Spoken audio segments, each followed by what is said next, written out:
Workers' compensation is a critical safety net for employees. Let's break down how this coverage works and why it exists. At its core, this is insurance that provides benefits to employees who suffer job-related injuries or illnesses.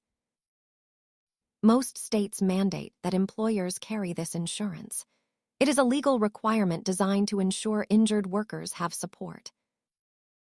Coverage generally includes medical bills, a portion of lost wages, rehabilitation services, and support for the worker's family. It is not the same as standard health insurance. Workers' compensation specifically targets injuries caused by your job duties. Premiums for businesses are calculated based on the riskiness of the industry, total payroll, and the company's past record of claims. The most important rule for employees is to report any injury to your supervisor immediately to start the claim process. Understanding your protections is a key part of your financial health.